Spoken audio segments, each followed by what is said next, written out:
Hello दोस्तों, एक बार फिर से स्वागत है आपका दृष्टि पीसीएस में।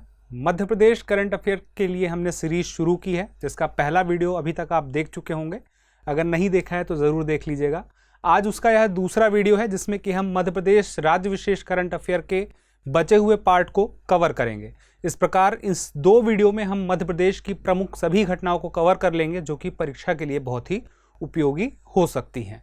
उसके साथ ही जो तीसरा वीडियो आने वाला है, जैसा कि मैंने पहले भी आपसे बताया था, जो वन रिपोर्ट अभी हाल ही में आई है, उससे संबंधित भारत एवं राज्य विशेष के संदर्भ में जो प्रमुख तथ्य हैं उनको हम कवर करेंगे। और जो चौथा वीडियो आएगा उसमें हम राज्य विशेष की प्रमुख योजनाओं को कवर करेंगे।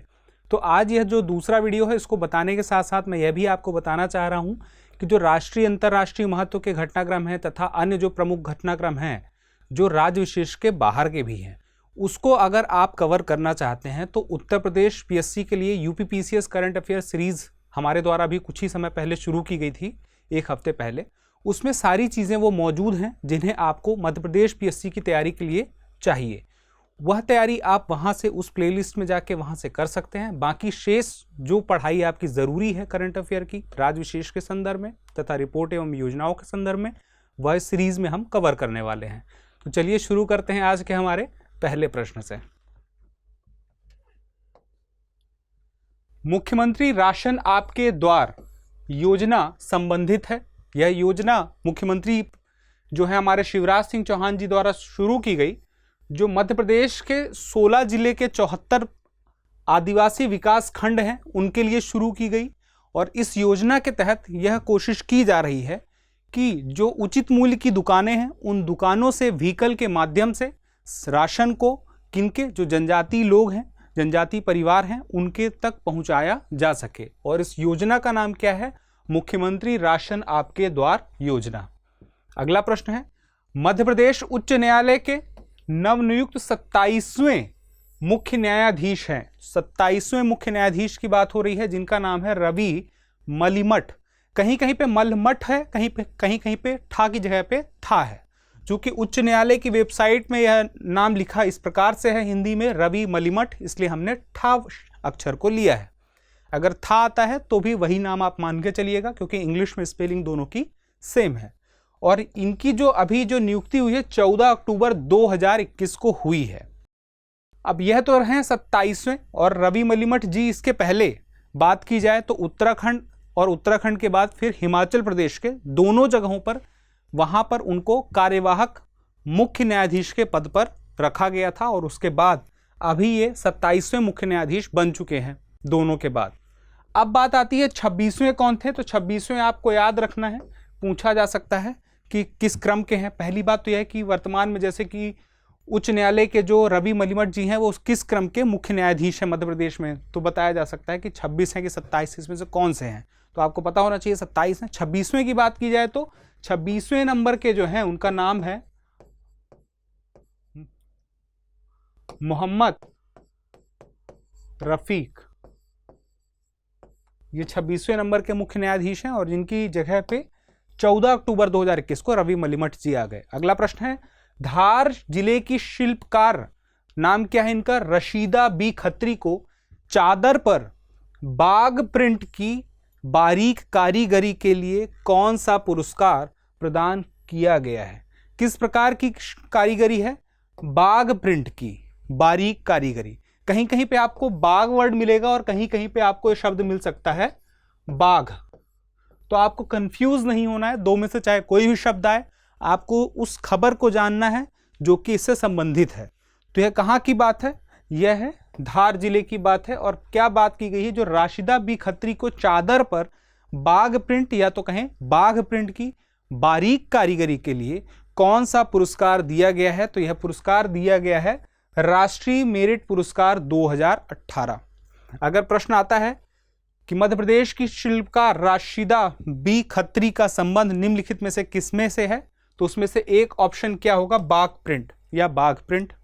अगर सवाल यह आ जाता है आपसे कि बाघ प्रिंट या बाघ प्रिंट निम्नलिखित में से किस जिले से संबंधित है, तो आपको देखना है ऑप्शन में कहीं पे धार जिला है कि नहीं है और उसमें टिक कर देना है। तो इस प्रकार इससे प्रश्न बन सकते हैं। और वन डिस्ट्रिक्ट वन प्रोडक्ट के तहत जो बाघ प्रिंट है धार जिले के लिए चुना भी गया है। पिछले साल इसका निर्णय लिया गया है, तो इस बात को भी याद रखना है कि किस प्रकार से महत्वपूर्ण है। चाहे चद्दर की बात कर ली जाए, चाहे कुर्ते सलवार की बात कर ली जाए, चाहे साड़ी की बात कर ली जाए, एक विशेष प्रकार से इस प्रिंट का काम होता है जो हाथों के माध्यम से किया जाता है। अगला है, हाल ही में मध्य प्रदेश के मुख्यमंत्री ने प्रतिवर्ष कब लाडली लक्ष्मी उत्सव मनाने का निर्णय लिया है? तो मुख्यमंत्री जी ने पिछले साल 2021 में ही लाडली लक्ष्मी उत्सव मनाया पहली बार, और यह हुआ 2 मई से 12 मई तक। और यह उन्होंने घोषणा की कि हर साल 2 मई से 12 मई तक लाडली लक्ष्मी उत्सव मनाया जाएगा। उत्सव का नाम क्या है? लाडली लक्ष्मी उत्सव। किस राज्य की बात है? मध्य प्रदेश के द्वारा यह योजना लाई गई, और यह कब मनाया जाएगा? 2 से 12 मई। अब लाडली लक्ष्मी योजना के बारे में जान लेते हैं कि लाडली लक्ष्मी योजना जो शुरू हुई थी 1 अप्रैल 2007 को शुरू हुई थी। इस योजना का मुख्य जो लक्ष्य था वह यह था कि लिंगानुपात बेहतर हो सके, जो बालिकाएं हैं उनकी शिक्षा बेहतर हो सके और शिक्षा स्तर उनका बेहतर हो सके, उसके साथ ही उनका स्वास्थ्य भी बेहतर हो सके। इन सारी चीज़ों को ध्यान में रखते हुए योजना शुरू हुई 1 अप्रैल 2007 को, जिसके तहत जब कोई बालिका मध्य प्रदेश में जन्म लेती है और इस योजना के तहत आवेदन किया जाता है और उनका आवेदन अप्रूव होता है, तो 1,18,000 का एक सर्टिफिकेट दिया जाता है। मतलब कि इतनी धनराशि उनको दी जाएगी, जिसमें से कुछ धनराशि कक्षा में जब 6वीं में एडमिशन लिया जाता है तब, कक्षा 9वीं में एडमिशन लिया जाता है कब, फिर उसके बाद 11वीं में लिया जाता है एडमिशन तब, फिर 18 वर्ष की आयु पूरी होने पर 1 लाख रुपए की राशि भी खाते में जमा कर दी जाती है। इस प्रकार से कुल 1,18,000 रुपए की धनराशि दी जाती है। साथ ही अभी जो शुरू हुई है इसी दौरान 8 मई को, कब की बात हो रही है? 8 मई को लाडली लक्ष्मी 2 यानी कि इस योजना का दूसरा चरण शुरू हुआ 8 मई 2021 को, लाडली लक्ष्मी 2 योजना। तो जो लाडली लक्ष्मी योजना में सारी बातें थी उसमें थोड़ी सी आगे बात निकल गई, यानी कि 18 वर्ष के बाद जब कॉलेज की पढ़ाई, उच्च शिक्षा ग्रहण करने की बात होती है, तो उच्च शिक्षा ग्रहण करने के लिए भी सरकार की तरफ से 25,000 रुपए की धनराशि इस राशि के अलावा दी जाएगी। तो अब लाडली लक्ष्मी योजना की शुरुआत कब हुई? लाडली लक्ष्मी 2 योजना की शुरुआत कब हुई? इस योजना का लक्ष्य क्या है? इस योजना में कितनी धनराशि दी जाएगी? लाडली लक्ष्मी उत्सव कब मनाया जाएगा? इन सब प्रश्नों को हम यहाँ पे कवर कर चुके हैं। अगला है, साइबर क्राइसिस प्रबंधन योजना लागू करने वाला देश का पहला राज्य है। तो पहला राज्य देश का मध्य प्रदेश है, बहुत अच्छी बात है। और किसमें है? साइबर क्राइसिस प्रबंधन योजना। यह साइबर क्राइसिस प्रबंधन योजना कहाँ लागू होगी? यह योजना लागू होगी पावर सेक्टर में, यानी कि जो बिजली वितरण करने की जो व्यवस्था मध्य प्रदेश में बनी हुई है उस सेक्टर की बात हो रही है, क्योंकि वहां पर कोई ऑनलाइन किसी प्रकार से हैकिंग करके बिजली वितरण की व्यवस्था को खराब ना करे या उसे रोके ना, उसे बाधित ना करे, उसके लिए यह योजना लाई गई है, साइबर क्राइसिस प्रबंधन योजना। जैसा कि यह शुरू करने वाला राज्य देश का पहला राज्य है मध्य प्रदेश। अगला प्रश्न है, महिला ड्राइवर द्वारा संचालित प्रदेश की पहली यात्री पिंक बस किस शहर में शुरू हो रही है? तो यात्री पिंक बस शुरू हो रही है इंदौर में। यह किस प्रकार की बस है? यह महिला ड्राइवर द्वारा संचालित बस है और इसका नाम क्या है? यात्री पिंक बस। अगला प्रश्न है, हाल ही में अमेरिका में आयोजित सीनियर वर्ल्ड आर्चरी, क्या शब्द आए यहां पे? आर्चरी चैंपियनशिप में महिला कंपाउंड टीम इवेंट में मुस्कान किरार ने भारत को रजत पदक दिलवाया है। अब बात की जाए कि भारत को रजत पदक दिलवाया है किसने? मध्य प्रदेश की मुस्कान किरार ने। ठीक है, किस प्रकार का आयोजन था? वर्ल्ड आर्चरी चैंपियनशिप में महिला कंपाउंड में, यानी कि मुस्कान किरार महिला है और वर्ल्ड आर्चरी चैंपियनशिप में भाग लिया। इन्होंने कौन सा पदक भारत को जिताया? रजत पदक जिताया। ठीक है, अब अगला है कि इसमें से, अब मान लीजिए आपसे प्रश्न पूछ ले, एक प्रश्न आ जाए कि आर्चरी यानी कि तीरंदाजी, या तो ऐसा प्रश्न आ जाए कि मुस्कान किरार का संबंध निम्नलिखित में से किस खेल से है? तो उसमें एक ऑप्शन क्या होगा, आर्चरी यानी कि तीरंदाजी हो सकता है। एक चीज जान लेना बहुत जरूरी है कि मुस्कान किरार को 2 प्रमुख पुरस्कार जो मध्य प्रदेश राज्य सरकार देती है खेल के लिए वो दिए जाते हैं। एक तो एकलव्य पुरस्कार दिया गया है और एक तो विक्रम पुरस्कार। एकलव्य पुरस्कार कब दिया गया, 2018 में, और विक्रम पुरस्कार कब दिया गया, 2019 में। ये दोनों पुरस्कार में एक अंतर है और ये दोनों क्यों दिए गए, इसमें एक अंतर आप ये देखिए। तो पहले जो दिया गया है एकलव्य दिया गया 18 में और 19 में क्या दिया गया, विक्रम पुरस्कार। जो एकलव्य पुरस्कार है वह उन्हें मध्य प्रदेश सरकार देती है जो पिछले 5 सालों में से 2 बार या 2 साल के लिए जिन्होंने राष्ट्रीय या अंतर्राष्ट्रीय स्तर के खेल में भाग लेके कुछ किया हो, हासिल किया हो, और उसमें जो कि 19 वर्ष से कम आयु के हों, यानी कि जूनियर कैटेगरी में। और 19 वर्ष से ऊपर की कैटेगरी के लिए कौन सा पुरस्कार है, विक्रम पुरस्कार। और क्राइटेरिया सेम वही है, 5 वर्ष में 2 बार 2 वर्ष के लिए उन्होंने ख्याति या कुछ अर्जित किया हो राष्ट्रीय या अंतर्राष्ट्रीय स्तर पर। तो अब बात आती है कि जो विक्रम है वह सीनियर के लिए और एकलव्य जो है जूनियर के लिए। इसीलिए आप देख सकते हैं 2018 में इन्हें एकलव्य मिलता है और 2019 में इन्हें विक्रम मिलता है।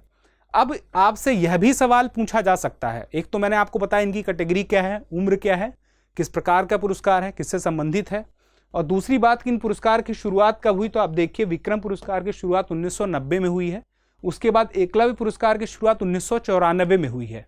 उसके अलावा जो मध्य प्रदेश के अन्य पुरस्कार हैं जैसे विश्वामित्र पुरस्कार है, उसकी शुरुआत भी कब हुई है, 1994 में हुई है। एक पुरस्कार है प्रभाष जोशी पुरस्कार जो कि मलखंभ के लिए दिया जाता है, जो कि मध्य प्रदेश का राजकीय खेल है। उसकी शुरुआत कब हुई है, वर्ष 2013 से हुई है। ये चीजें पता होनी चाहिए, इसलिए यहीं पर डिस्कस कर लिया है। अगला है माइलस्टोन मिस एशिया इंटरनेशनल 2021 का खिताब किसने जीता। खिताब का नाम क्या है, माइलस्टोन मिस एशिया इंटरनेशनल 2021। जीतने वाली कौन है, निष्ठा श्रीवास्तव। निष्ठा श्रीवास्तव कहां की हैं, भोपाल से संबंधित हैं। अब इस पुरस्कार के बारे में जान लेते हैं कि यह 12वां पुरस्कार था इस कैटेगरी का, और यह जो है अंतर्राष्ट्रीय ब्यूटी कॉन्टेस्ट जो हुआ यह दुबई में यानी कि यूएई में आयोजित हुआ। इससे आयोजित जो जिसने कराया, जिस संस्था ने कराया, उस संस्था का नाम है पेजेंट माइलस्टोन पेजेंट। अब इसमें जो है इसी कैटेगरी में एक तो अवार्ड उन्हें यह मिला कि माइलस्टोन मिस एशिया इंटरनेशनल 2021 निष्ठा श्रीवास्तव को इसी में ही इंस्पिरेशन 2021 और मिस टैलेंटेड 2021 का ही पुरस्कार, ये दोनों पुरस्कार भी इसी में मिले। अगला प्रश्न है, सागौन उत्पाद प्रोत्साहन के लिए मध्य प्रदेश के किस जिले का चयन किया गया है। तो सागौन उत्पाद के प्रोत्साहन के लिए मध्य प्रदेश के बैतूल जिले का चयन पिछले साल किया गया है। अगला प्रश्न है, हाल ही में मध्य प्रदेश के मुख्यमंत्री शिवराज सिंह चौहान ने प्रदेश के हर वर्ग के गरीब आवासहीनों के लिए कौन सी योजना शुरू करने की घोषणा की है। आप देखिए हर वर्ग की बात हो रही है और हर वर्ग में जो भी कि गरीब आवासहीन है उनके लिए योजना शुरू की है मध्य प्रदेश सरकार द्वारा। योजना का नाम क्या है, मुख्यमंत्री भू अधिकार योजना। अब यह जो योजना है जान लीजिए कि ग्रामीण क्षेत्रों के लिए, शहरी क्षेत्रों के लिए है। दरअसल यह है ग्रामीण क्षेत्रों के लिए। अब इस योजना के तहत होगा क्या, जैसे कि आवास योजना जो चल रही है, केंद्र स्तर की आवास योजना चल रही है, राज्य स्तर पर आवास योजना जो चल रही है, आवास ग्रामीण क्षेत्र में आवास के लिए जरूरी है प्लॉट की। जब प्लॉट होगा तो फिर वहां पे आवास बनाया जा सकेगा, वहां घर बनाया जा सकेगा। तो दरअसल इस योजना के माध्यम से यही होगा, मुख्यमंत्री भू अधिकार योजना के माध्यम से जो हर वर्ग के गरीब लोग हैं उन्हें प्लॉट दिलाया जाएगा, प्लॉट की व्यवस्था की जाएगी। उस प्लॉट की व्यवस्था के बाद ही वह अपना आवास वहां पर बना पाएंगे। अगला प्रश्न है, हाल ही में मध्य प्रदेश सरकार ने सड़क दुर्घटनाएं रोकने और घायलों की जान बचाने के उद्देश्य से सुरक्षित परिवहन प्रणाली पर आधारित किस योजना की शुरुआत की है। योजना का संबंध किससे है, सड़क दुर्घटना को रोकने और घायलों की जान बचाने के लिए, और इसका नाम है विजन जीरो मध्य प्रदेश। यह जो विजन जीरो मध्य प्रदेश शुरू किया गया है इसमें 5 स्तंभ हैं। वो 5 स्तंभ यह हैं, पहला है सुरक्षित गति, दूसरा है सुरक्षित रोड, तीसरा है सुरक्षित वाहन, मतलब सुरक्षित गति होनी चाहिए वाहन की, अनावश्यक गति नहीं होनी चाहिए, रोड बेहतर होनी चाहिए उसका ध्यान दिया जाएगा, सुरक्षित वाहन, मतलब सेफ्टी की सारी जो भी मेजर्स हैं, जो प्रिकॉशंस हैं वो ध्यान रखे जाएं। उसके बाद सुरक्षित चालक व्यवहार, मतलब कि जो चालक है वह सुरक्षित तरीके से, सही तरीके से गाड़ी चलाए। और जो पांचवा है दुर्घटना उपरांत सहायता, यानी कि जो दुर्घटना होने के बाद, रोड एक्सीडेंट में दुर्घटना होने के बाद जो 1 घंटे का समय होता है वह बहुत ही महत्वपूर्ण होता है। अगर दुर्घटना होने के बाद तुरंत इलाज उपलब्ध करा दिया जाए पहले 1 घंटे में, तो जान बचने की संभावना सर्वाधिक रहती है। तो इस चीज को ध्यान में रखते हुए सरकार ने यह साफ साफ कह दिया है कि अगर कोई व्यक्ति किसी को एडमिट कराता है, सड़क दुर्घटना वाले व्यक्ति को लेकर अस्पताल लेकर जाता है, तो उससे पूछताछ नहीं की जाएगी बल्कि उसे सम्मान दिया जाएगा।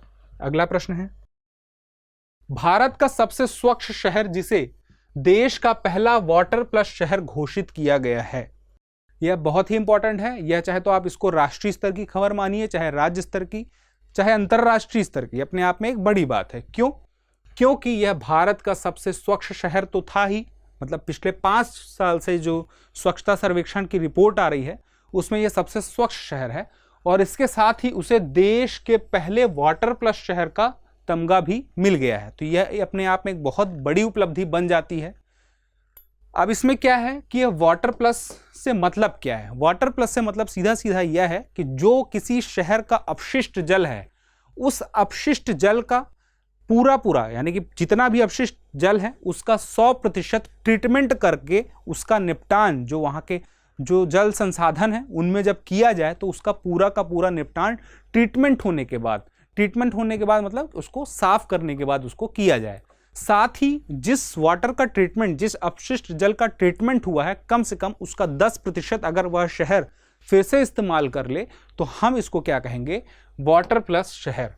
लेकिन वाटर प्लस शहर का दर्जा सीधे नहीं मिल जाएगा, उसकी शुरुआत होती है ODF से। ODF का मतलब क्या हो गया? ओपन डिफेकेशन फ्री, यानी कि खुले में शौच मुक्त सर्टिफिकेट अगर मिलता है तो उसको हम क्या कहते हैं कि कोई शहर, कोई ब्लॉक या कोई क्षेत्र खुले में शौच मुक्त हो चुका है। ODF के बाद फिर क्या मिलता है? ODF प्लस, मतलब किसी क्षेत्र विशेष में, किसी जिले में, किसी ब्लॉक में जब खुले में शौच मुक्त होने के साथ साथ सामुदायिक जो शौचालय हैं या सार्वजनिक शौचालय हैं उनकी व्यवस्था भी अच्छे तरीके से चल रही हो तो उन्हें ODF प्लस सर्टिफिकेट मिलता है। उसके बाद जब मिलता है तीसरा होता है ODF plus plus. ODF plus plus में ये होता है कि खुले में शौच मुक्त तो होगा ही होगा, जो सामुदायिक एवं सार्वजनिक शौचालय हैं उनकी व्यवस्था तो दुरुस्त रहेगी ही रहेगी, साथ में जो कि अपशिष्ट मल वगैरह है उसका प्रॉपर ट्रीटमेंट होगा, उसका प्रॉपर निपटान जब किया जा सकेगा तो वह उसे सर्टिफिकेट कौन सा दिया जाएगा? ODF plus plus. जब कोई शहर ODF प्लस प्लस का दर्जा प्राप्त कर लेता है उसके बाद अगला चरण कौन सा आता है? वाटर प्लस शहर का। तो इस वक्त जो इंदौर है वह भारत का पहला ऐसा शहर बना है जो कि वाटर प्लस शहर है। और वाटर प्लस शहर से क्या तात्पर्य है अभी आपको मैंने बताया। अगला प्रश्न है, मध्य प्रदेश सरकार द्वारा घोषित राज्य खेल अलंकरण पुरस्कार 2020 में लाइफ टाइम अचीवमेंट पुरस्कार के लिए किसका चयन किया गया है? अभय छछलानी जी का चयन किया गया है और उन्हें कौन सा पुरस्कार मिला है? लाइफ टाइम अचीवमेंट पुरस्कार 2020। लाइफ टाइम अचीवमेंट पुरस्कार खेल क्षेत्र में राज्य सरकार तब देती है, मतलब मध्य प्रदेश सरकार तब देती है जब किसी व्यक्ति ने खेल के लिए, किसी खास खेल को बढ़ावा देने के लिए कुछ खास प्रयास किए हों, अपना जीवन उसमें लगाया हो, तब यह पुरस्कार मिलता है। इसीलिए इसका नाम भी क्या है? लाइफ टाइम अचीवमेंट पुरस्कार। तो अभी जिन्हें दिया गया है अभय छछलानी जी को दिया गया है और इनके बारे में कुछ उपलब्धियां हैं जो जानना जरूरी है। जो इंदौर टेबल टेनिस संघ है इसके पूर्व अध्यक्ष भी ये रह चुके हैं और साथ साथ इन्हें पद्मश्री पुरस्कार भी प्राप्त हो चुका है। अब बात की जाए, चूंकि खेल पुरस्कार की चर्चा भी 2 बार हो चुकी है तो हम जान लेते हैं कि अभी जो 2020 का खेल पुरस्कार दिया गया मध्य प्रदेश सरकार द्वारा उसमें कितने पुरस्कार वितरित हुए हैं। एकलव्य पुरस्कार की हमने चर्चा की थी तो 13 पुरस्कार, 10 विक्रम पुरस्कार, 3 विश्वामित्र पुरस्कार, 1 स्वर्गीय प्रभात जोशी पुरस्कार और 1 लाइफ टाइम पुरस्कार। जैसे मैंने एकलव्य का बताया था कब शुरू हुआ था? 1994 में, विक्रम 1990 में, विश्वामित्र कब शुरू हुआ था? 1994 में, प्रभात जोशी कब शुरू हुआ था? 2013 में। अब अगला एक बचता है कौन सा, लाइफ टाइम अचीवमेंट पुरस्कार। आप मुझे कमेंट बॉक्स में बता सकते हैं कि यह पुरस्कार कब शुरू हुआ था। एक चीज और जान लीजिए, इसकी जो पुरस्कार राशि है इन सारे खेल पुरस्कारों की, जैसे एकलव्य पुरस्कार था, इसकी पुरस्कार राशि जो थी 50,000 थी, विक्रम की 50,000 थी, विश्वामित्र की 50,000 थी, प्रभास जोशी की 50,000 थी।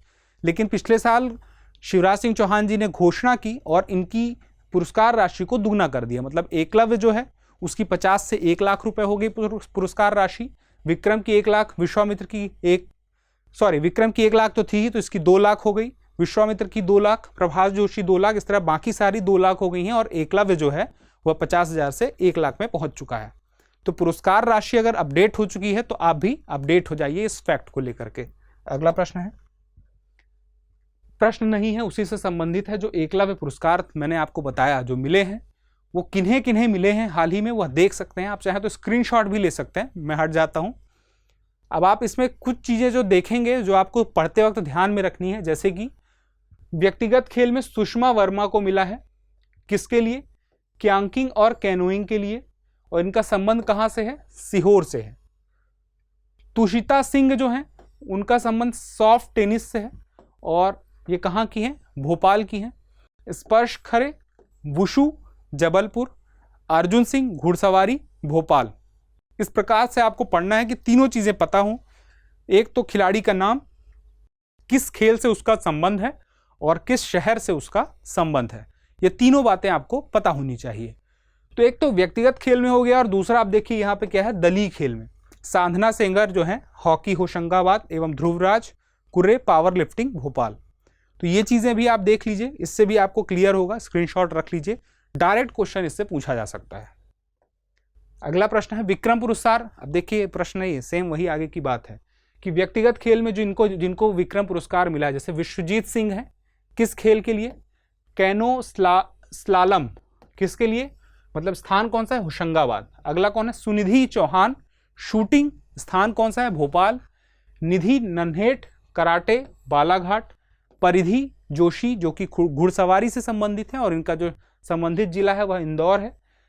मंजू बम्बोरिया बॉक्सिंग और जिनका संबंधित शहर है उज्जैन, और एकता यादव संबंधित खेल है सेलिंग और संबंधित शहर है भोपाल। उसी तरह से अगर दलीय खेल में देखें तो विवेक सागर प्रसाद हॉकी, ये नाम आपने पहले भी सुना होगा, जो अभी हॉकी टीम है भारत की, 41 साल बाद ओलंपिक में जिसने हॉकी में पुरस्कार यानी कि पदक का सूखा समाप्त किया है, उस टीम के सदस्य हैं विवेक सागर प्रसाद।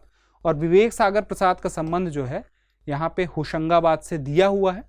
अगर आपको पता हो कि इनका संबंध किसी और जिले से तो नहीं है, आप मुझे कमेंट बॉक्स में बता सकते हैं कि होशंगाबाद सही है या नहीं है, ठीक है। इसी प्रकार अन्य हैं, उनको आप देख सकते हैं, जैसे पूजा मालवी मलखम उज्जैन से। दिव्यांग श्रेणी में भी इसमें प्राची यादव पैरा कैनो ग्वालियर शामिल हैं। इसके अलावा स्वर्गीय प्रभास जोशी खेल पुरस्कार किसे दिया गया है, देखिए बहुत जरूरी नाम है, वैष्णवी कहार। वैष्णवी कहार जो है इनका संबंध किस जिले से, याद रखिएगा उज्जैन जिले से है। अगला प्रश्न है, फिर अभी एक चीज और बची है, विश्वामित्र पुरस्कार। अब विश्वामित्र पुरस्कार मैंने आपको बताया था 1994 में शुरू हुआ था। पुरस्कार राशि इसकी कितनी है, 2 लाख है। और अभी जिन्हें व्यक्तिगत रूप में दिया गया है उसके नाम देख लीजिए, स्क्रीनशॉट तो ले ही सकते हैं, सुविधा है। वीरेंद्र डबास पैरा स्विमिंग एवं पैरा एथलेटिक्स ग्वालियर, रिचपाल सिंह सलारिया तीरंदाजी जबलपुर, और दलीय खेल में डॉक्टर हबीब हसन शामिल हैं। अगला प्रश्न है, संसदीय उत्कृष्टता पुरस्कार मध्य प्रदेश में सर्वप्रथम कब से शुरू किए गए। अभी हाल ही में निर्णय लिया गया है, बीच में यह जो संसदीय उत्कृष्टता पुरस्कार थे बंद कर दिए गए थे, कई सालों तक बीच में यह पुरस्कार दिए नहीं गए और इन्हें बीच में अभी 1996 से 2008-9 के बीच के आसपास लगभग ये बंद चल रहा था, लेकिन इनकी शुरुआत हुई थी 1995 में। अब एक प्रश्न आता है कि संसदीय उत्कृष्टता पुरस्कार किस वजह से शुरू किए गए, तो दरअसल इसकी शुरुआत जो हुई थी मध्य प्रदेश के पहले जो सबसे पहले विधानसभा अध्यक्ष, क्या नाम है उनका, आपको पता है, बिल्कुल सही जवाब, कुंजीलाल दुबे। कुंजीलाल दुबे जो पहले विधानसभा अध्यक्ष थे, उनके सम्मान में यह पुरस्कार शुरू किया गया और उनकी शुरुआत जो हुई थी वास्तविक रूप से 1995 में हुई थी, जिसे अभी दोबारा शुरू किया गया है। और उसी के तहत कुछ पुरस्कार हैं, जैसे कि उत्कृष्ट विधायक पुरस्कार है, जिसे कि मध्य प्रदेश के पूर्व मुख्यमंत्री श्री सुंदरलाल पटवा की स्मृति में। उत्कृष्ट मंत्री पुरस्कार है प्रथम मुख्यमंत्री पंडित रविशंकर शुक्ल की स्मृति में। उत्कृष्ट संसदीय पत्रकारिता पुरस्कार प्रदेश की प्रथम महिला नेता प्रतिपक्ष जो हैं मध्य प्रदेश की पहली, डायरेक्ट क्वेश्चन आ सकता है यहीं से, जमुना देवी की स्मृति में। एवं प्रिंट मीडिया से संबद्ध पत्रकारों हेतु एवं वरिष्ठ पत्रकार मणिक चंद्र वाजपेयी की स्मृति में इलेक्ट्रॉनिक मीडिया से संबद्ध पत्रकारों हेतु।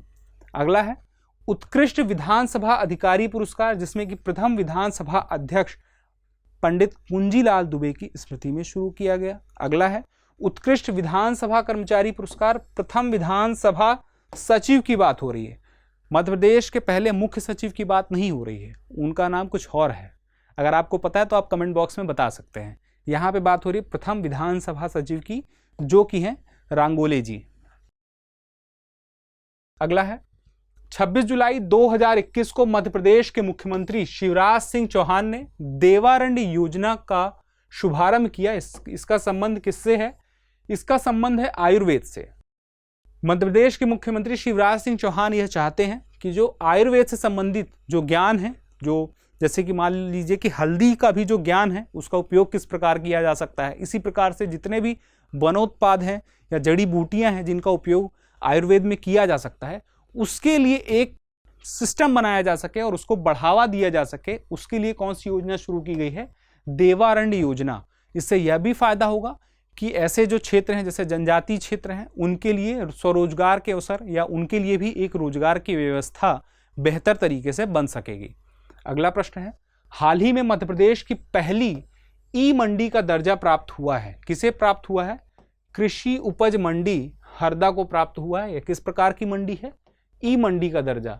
मंडी ये पहले से थी, इसे ई मंडी का दर्जा मिला है, मतलब कि मंडी में खरीद का काम, बेचने का काम तथा अन्य प्रमुख जो व्यवस्था का काम है वह इंटरनेट के माध्यम से, मतलब कि ऑनलाइन तरीके से होने की व्यवस्था यहाँ पे पूरी तरह से हो चुकी है, इसीलिए इसे मध्य प्रदेश की पहली ई मंडी का दर्जा मिला है। अगला प्रश्न है, हाल ही में मध्य प्रदेश के 30वें राज्यपाल कौन बने हैं?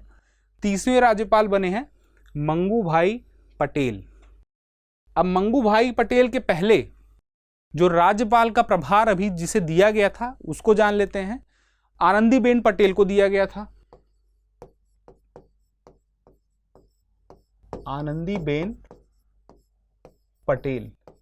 अब आनंदीबेन पटेल के बारे में आप याद रखिएगा कि अभी वर्तमान में, चूंकि अभी क्वेश्चन जिस प्रकार से मध्य प्रदेश में पूछे जा रहे हैं उसमें कुछ चीज़ें ऐसी भी पूछ ली जाती हैं, जैसे मध्य प्रदेश में अगर कोई राज्यपाल है तो वह राज्यपाल किस राज्य से संबंधित है और किसी राज्य में उसका संबंध किस प्रकार से था, मतलब कि वह क्या कार्य ऐसा कर रहा था या उसका राजनीतिक जीवन किस प्रकार का रहा, पुराना जीवन किस प्रकार का रहा, ये सारी चीज़ें पूछी जा सकती हैं।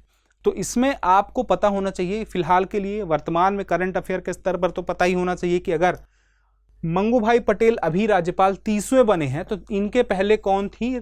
आनंदीबेन पटेल थी। और आनंदीबेन पटेल अभी वर्तमान में कहाँ हैं? उत्तर प्रदेश की राज्यपाल हैं। और इन्हें क्या एक खास दर्जा प्राप्त हुआ है? गुजरात की पहली महिला मुख्यमंत्री का दर्जा प्राप्त हुआ है, जो कि भारतीय जनता पार्टी से चुनी गई थी। उसके साथ ही यह बात आपको याद रखना है कि 30वें राज्यपाल हैं, तो अगर प्रश्न आ जाए कि निम्नलिखित में से 30वें राज्यपाल मध्य प्रदेश के कौन है और आनंदीबेन पटेल, मंगू भाई पटेल या लालजी टंडन जी का नाम लिखा हो तो आप किसको टिक करेंगे? मंगू भाई पटेल को करेंगे। और क्रम आप समझ चुके हैं। अब चूंकि मंगू भाई पटेल के पहले कौन थे, मतलब ये तो प्रभार मिला था इनको, आनंदी पटेल को अतिरिक्त कार्य मिला था मध्य प्रदेश के लिए, लेकिन दरअसल इनको यह कार्य अतिरिक्त क्यों मिला? क्योंकि जो मध्य प्रदेश के राज्यपाल थे लालजी टंडन, उनका स्थान खाली हो गया था और उनका स्थान खाली होने की वजह से कुछ समय के लिए इन्हें यह स्थान दिया गया। उसके बाद अब 30वें बन गए मंगू भाई पटेल।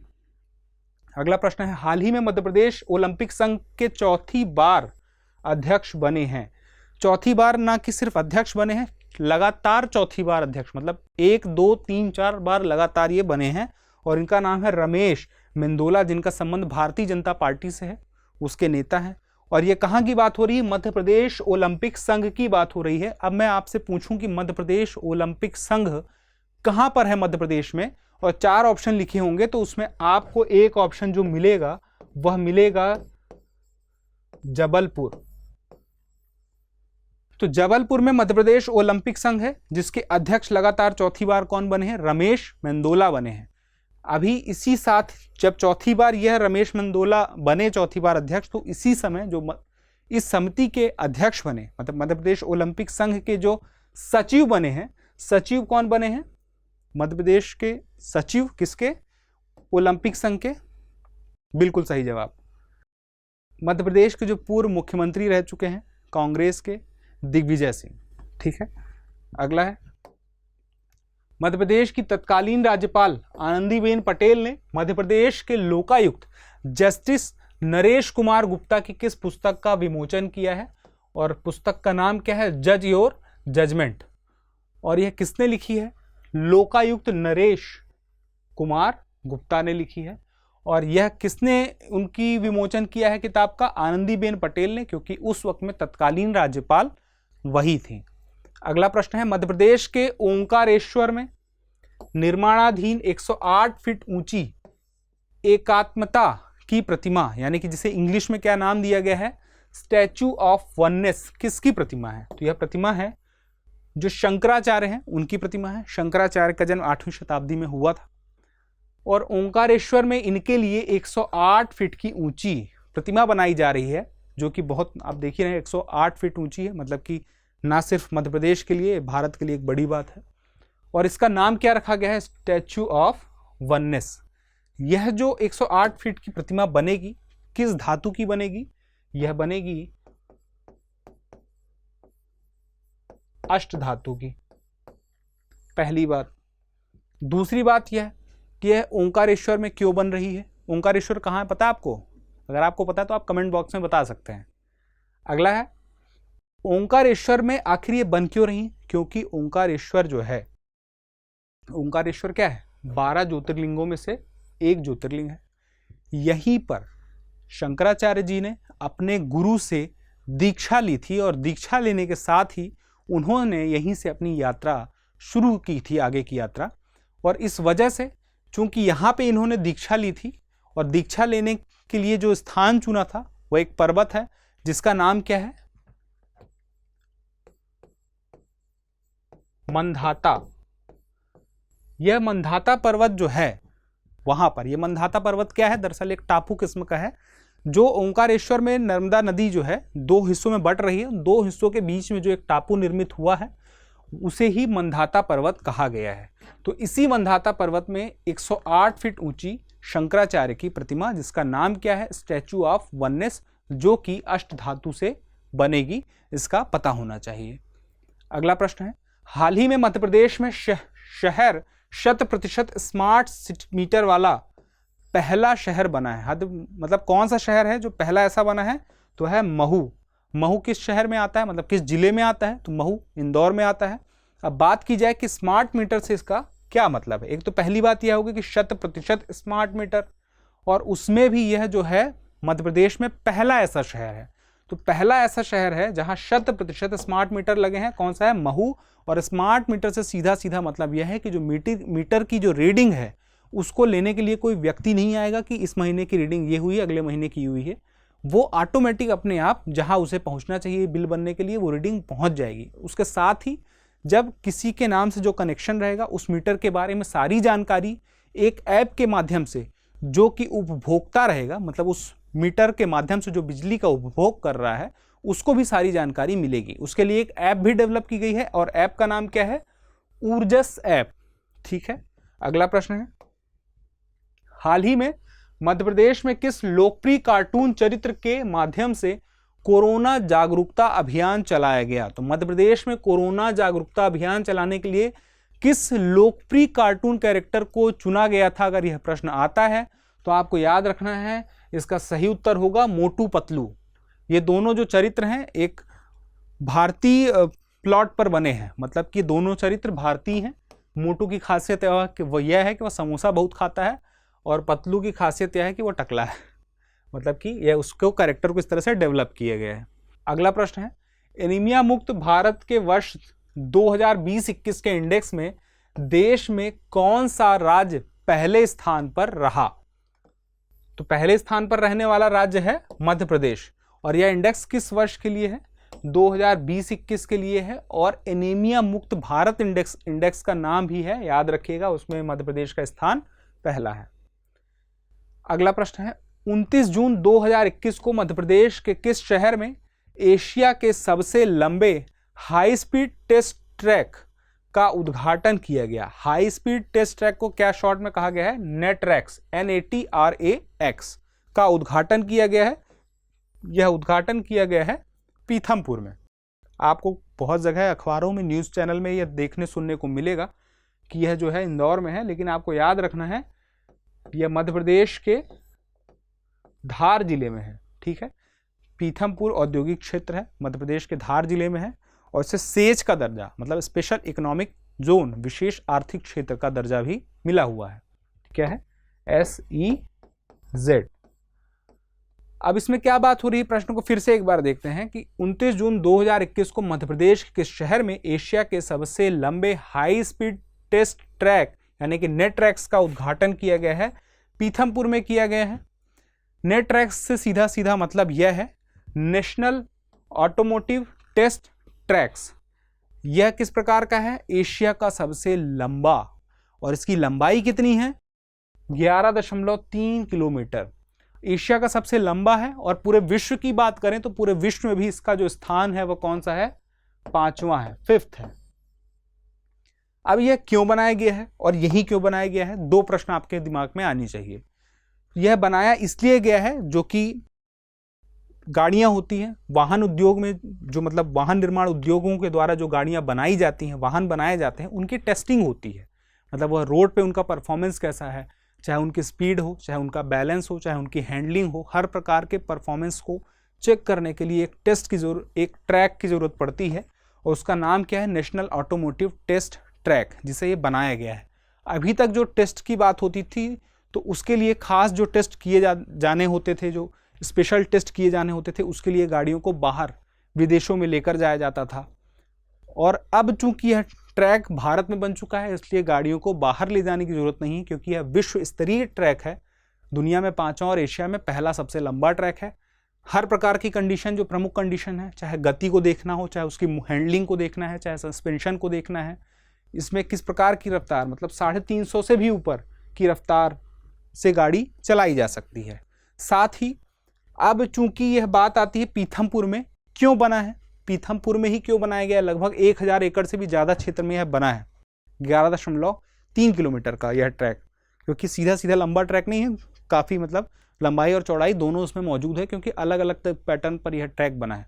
तो उसकी खासियत यह है कि जो पीथमपुर है, आपने कहीं पढ़ा होगा किताबों में, इसे भारत का डेट्रॉइट कहते हैं। कहीं कहीं आप पढ़ने में यह भी पाएंगे कि भारत का डेट्रॉइट, चेन्नई जो कि तमिलनाडु की राजधानी है, उसे कहा जाता है। कहीं कहीं किताबों में आप यह भी पढ़ सकते हैं कि जो भारत का डेट्रॉइट है वह पीथमपुर को कहा जाता है। पीथमपुर को क्यों कहा जाता है? पहली बात तो जान लेते हैं डेट्रॉइट क्या है। अमेरिका का एक शहर है जो कि वाहन निर्माण उद्योग का विश्व में एक बहुत ही प्रसिद्ध केंद्र है। उसकी वजह से किसी भी अन्य शहर की तुलना जब वाहन निर्माण उद्योग के नाम पर की जाती है तो उसकी तुलना उस नाम से की जाती है जो प्रमुख होता है। जैसे कि हम कालिदास को क्या कहते हैं? इंडिया का शेक्सपियर।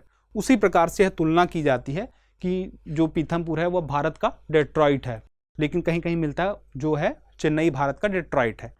अगर ऑप्शन में दोनों आता है तब तो चिंता की बात है, हालांकि नहीं आएगा, या तो पीथमपुर आएगा या तो चेन्नई आएगा, इसकी चिंता आप मत कीजिए। तो चूंकि यहाँ पर वाहन निर्माण बहुत ही बड़ी मात्रा में होता है, विशेष औद्योगिक क्षेत्र है भी, सेज का दर्जा प्राप्त है ही, यहाँ पे टेस्टिंग की जरूरत थी ही, इसलिए यह ट्रैक यहाँ पे बनाया गया है।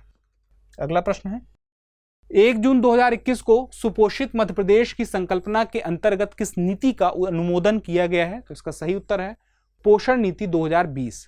अगला प्रश्न है, मुख्यमंत्री कोविड-19 बाल कल्याण योजना के अंतर्गत प्रति माह कितनी धनराशि की आर्थिक सहायता की जा रही है और की जाएगी? दरअसल इसका सही उत्तर तो 5000 है। बात जान लेते हैं कि मुख्यमंत्री कोविड-19 बाल कल्याण योजना क्या है? इस योजना का सीधा मतलब यह है कि 1 मार्च 2021 से 30 जून 2021 के बीच कोविड की वजह से जिन बच्चों ने अपने माता पिता को, या दो में से कोई भी एक बचा हुआ था, जैसे माता पहले ही एक्सपायर हो चुकी थी तो कोरोना की वजह से पिताजी एक्सपायर हो गए, या तो पिताजी पहले ही एक्सपायर हो चुके थे और कोरोना की वजह से माताजी एक्सपायर हो गए, या तो मान लीजिए कि दोनों पहले एक्सपायर हो चुके थे लेकिन किन्हीं ने इनको गोद लिया था, या तो ये कोई और थे जो इनके अभिभावक थे वो एक्सपायर हो गए कोरोना की वजह से। तो ऐसे बच्चों के लिए प्रति माह मध्य प्रदेश राज्य सरकार 5,000 रुपए की आर्थिक सहायता उपलब्ध कराएगी।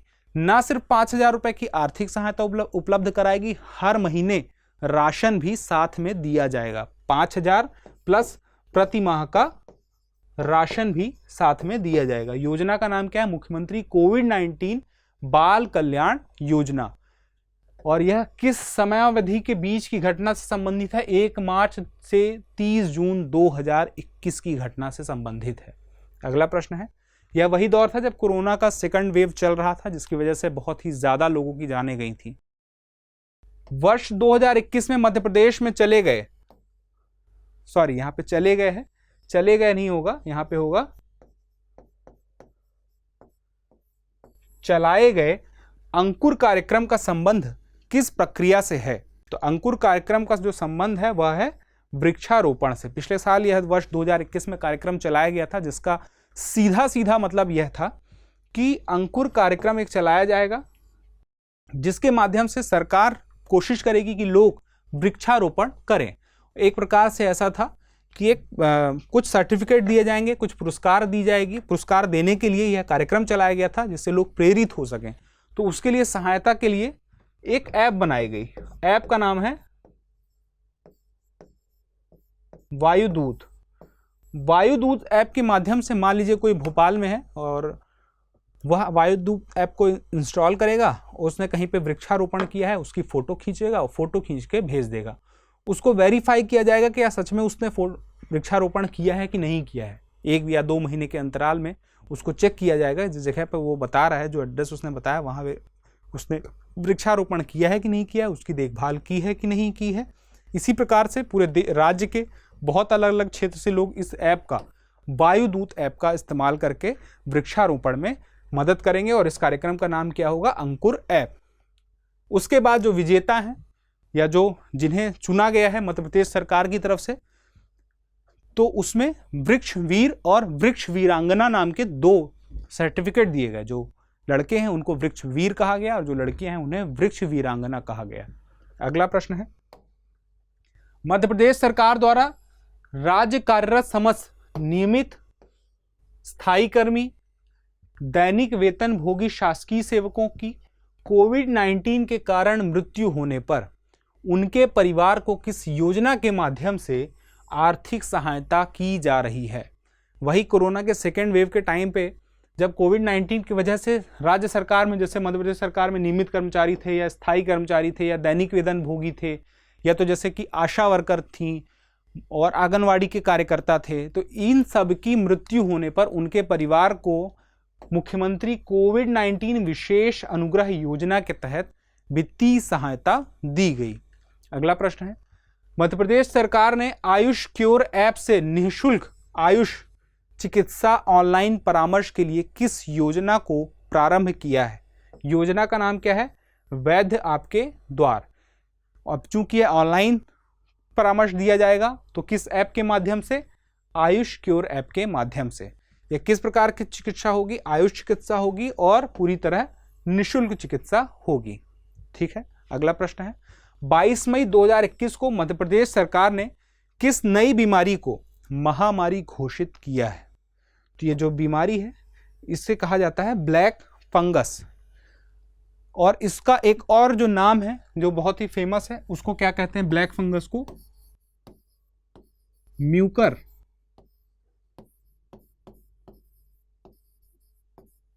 माइकोसिस।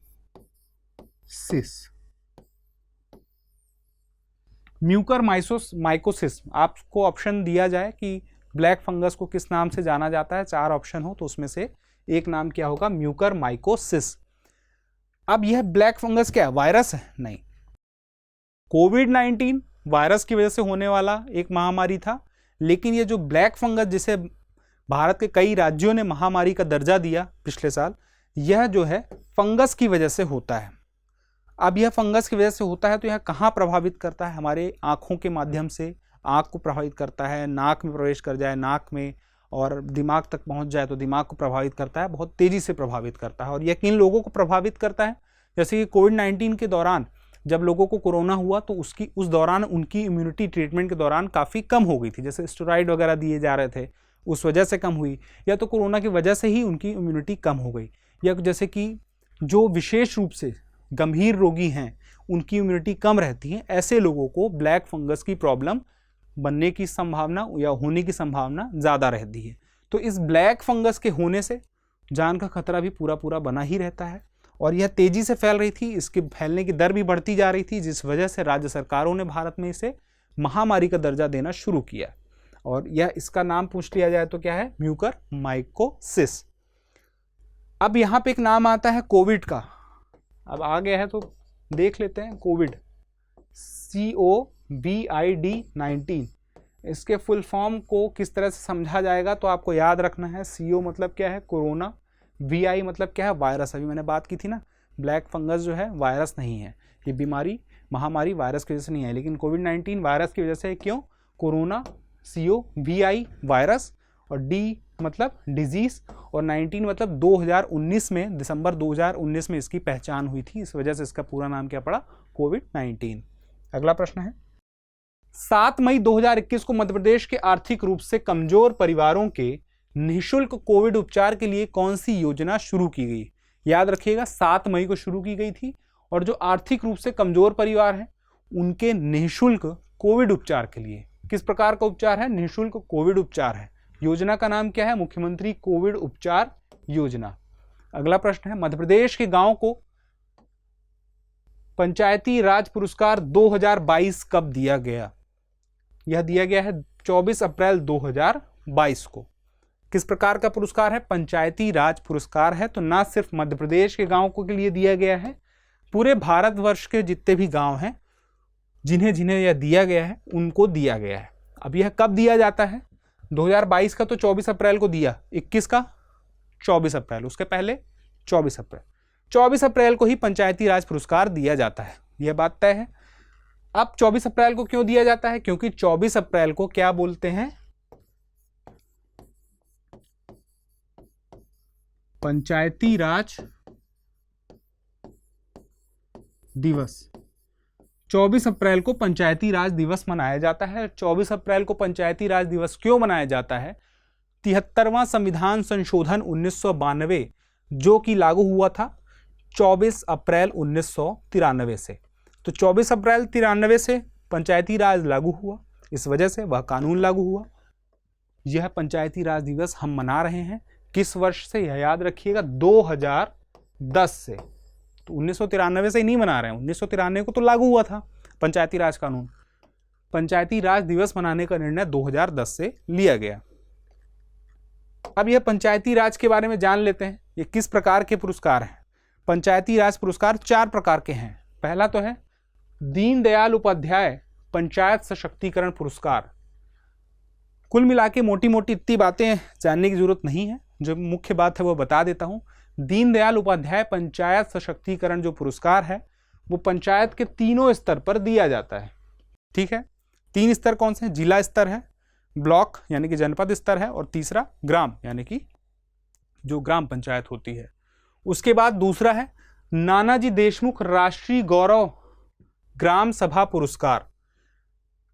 यह जो पुरस्कार है गांव की सामाजिक और आर्थिक संरचना में सुधार से संबंधित उत्कृष्ट प्रदर्शन करने वाली ग्राम पंचायतों और ग्राम परिषदों को दिया जाता है। मतलब यह सिर्फ एक ही स्तर पर दिया जाता है, ग्राम पंचायत स्तर पर। अगला क्या है? ग्राम पंचायत विकास योजना पुरस्कार। यह पुरस्कार पंचायती राज मंत्रालय द्वारा जारी मॉडल दिशा निर्देश के अनुरूप तैयार किए गए प्रदेशों के विशिष्ट दिशा निर्देशों के अनुसार अपनी GPDP तैयार करने वाले ग्राम पंचायतों या ग्राम परिषदों को दिया जाता है। यह भी किसको, एक स्तर पर ही दिया जाता है, ग्राम पंचायत स्तर पर। अगला कौन सा है, बाल हितैषी पुरस्कार। बाल हितैषी ग्राम पंचायत पुरस्कार भी एक ही स्तर पर दिया जाता है और यह ऐसा पुरस्कार होता है जो बाल सुलभ प्रथाओं को, ऐसी प्रथाएं, ऐसी व्यवस्था बनाएं जो बच्चों के लिए बेहतर हों, उनकी बेहतरी के लिए कार्य करने वाली प्रथाएं हों, वहाँ दिया जाता है और यह भी एक ही स्तर पर दिया जाता है। तो जो दीनदयाल उपाध्याय पंचायत सशक्ति पुरस्कार है वह 3 स्तर पर और बाकी सारे 1 स्तर पर। अब मध्य प्रदेश की बात करें तो पहला पुरस्कार कौन सा था, दीनदयाल उपाध्याय पंचायत सशक्तिकरण पुरस्कार। तो दीनदयाल उपाध्याय पंचायत सशक्तिकरण पुरस्कार जो 3 स्तर पर दिया गया, तो जिले स्तर में 2 जिलों को दिया गया, भोपाल को और नरसिंहपुर को दिया गया। अब ब्लॉक स्तर पर किसे दिया गया, सागर के राहतगढ़ जनपद को दिया गया और छतरपुर के बिजावर जनपद को दिया गया। अब ग्राम स्तर पर किसको दिया गया, तो 1, 2, 3, 4 ग्राम पंचायतों को दिया गया। पहला तो है सीधी का पवार चौहानन, दूसरा है निमाड़ का, ईस्ट निमाड़ का, वो कौन सा है, जेतापुर काला, ठीक है। हरदा का कौन सा है, धनवाड़ा, और उसके बाद ईस्ट निमाड़ का एक और है बिलोद माल, ठीक है। इस प्रकार से कितने हुए, 4, 5, 6 और ये 7, 8, ठीक। अगला पुरस्कार कौन सा है, चाइल्ड फ्रेंडली ग्राम पंचायत अवार्ड किसको दिया है, एक ही ग्राम पंचायत को मिला है मध्य प्रदेश में, सीधी के पनावर चौहानन को दिया गया है, ठीक है। अगला है ग्राम पंचायत डेवलपमेंट प्लान अवार्ड, ये किसको, मध्य प्रदेश के ग्वालियर के जोरसी, क्या नाम है, जोरसी ग्राम पंचायत को दिया गया है और ये कौन सा है, पवार चौहानन। उसके बाद जो चौथा और आखिरी है नानाजी देशमुख, यह पुरस्कार किसको दिया गया है, यह दिया गया है झाबुआ के गंगा खेड़ी ग्राम पंचायत को। क्या नाम है, गंगा खेड़ी। यह गंगा खेड़ी ग्राम पंचायत को दिया गया है जो कि झाबुआ जिले का है और पुरस्कार का नाम क्या है, नानाजी देशमुख राष्ट्रीय गौरव ग्राम सभा पुरस्कार। तो नाम आपको याद रखने हैं, हर स्तर पर आपसे पूछा जा सकता है। अगला प्रश्न है, मध्य प्रदेश की रितिका दांगी और एकता यादव का संबंध किस खेल से है। सीधे सीधे ऐसा प्रश्न मध्य प्रदेश पीएससी में पूछा जाता है, इस खिलाड़ी का संबंध किस खेल से है। और चूंकि करंट अफेयर की बात करें तो किसी खिलाड़ी ने हाल ही में कुछ अर्जित किया हो, कुछ उपलब्धि हासिल की हो, तो यह ज़रूरी हो जाता है कि क्या उपलब्धि हासिल की है और उसका संबंध किस खेल से है, हमें पता होना चाहिए, प्रश्न में पूछा जा सकता है। तो यहाँ पे बात की जाए तो मध्य प्रदेश की जो है रितिका दांगी और एकता यादव का जो संबंध है सेलिंग से है। सेलिंग का सीधा सीधा मतलब यह है, जिसको मैं हिंदी में लिख दूं तो नौकायन से है, नाव चलाने की बात हो रही, ठीक है। तो अप्रैल 2021 में ओमान में आयोजित हुआ था मुसानह ओपन सेलिंग चैंपियनशिप। इस चैंपियनशिप में इन दोनों ने ही कौन सा पदक जीता, कांस्य पदक जीता। अपने लिए ही नहीं, पूरे भारत के लिए कांस्य पदक जीता। तो इस कांस्य पदक को जीतने की वजह से चर्चा में रही और इसलिए हमें जानना जरूरी है कि रितिका दांगी और एकता यादव सेलिंग की खिलाड़ी हैं और मध्य प्रदेश की हैं। अगला है मेरा गांव कोरोना मुक्त अभियान प्रारंभ किया गया, तो कहाँ किया गया, मध्य प्रदेश के नीमच जिले से किया गया और अभियान का नाम क्या है, मेरा गांव कोरोना मुक्त अभियान। इसी के साथ ही हमारा आज का सेशन समाप्त होता है और हमने पहले और इस दूसरे सेशन को मिला करके जो साल भर की प्रमुख राज्य विशेष करंट अफेयर घटनाक्रम थे उन्हें हमने कवर कर लिया है, जो कि आपकी परीक्षा के लिए बहुत ही महत्वपूर्ण थे। तो आप इसे अगर देख चुके हैं तो अभी आपको रिवाइज करना है, कम से कम 1, 2, 3 बार आप रिवाइज करिए। रिवाइज करने से होगा यह कि आपको चीज़ें याद हो जाएंगी और परीक्षा में आएगा तो आपका उत्तर सही होगा। एक एक प्रश्न का सही उत्तर आपको अपने क्वालिफाइड होने के लिए आपकी उम्मीद को बढ़ाने में काम करेगा। तो हमें उम्मीद है कि यह सेशन आपके लिए ज़रूर काम आया होगा। जल्द ही हम मिलते हैं अगले सेशन में, तब तक के लिए स्वस्थ रहिए, मस्त रहिए और पढ़ते रहिए।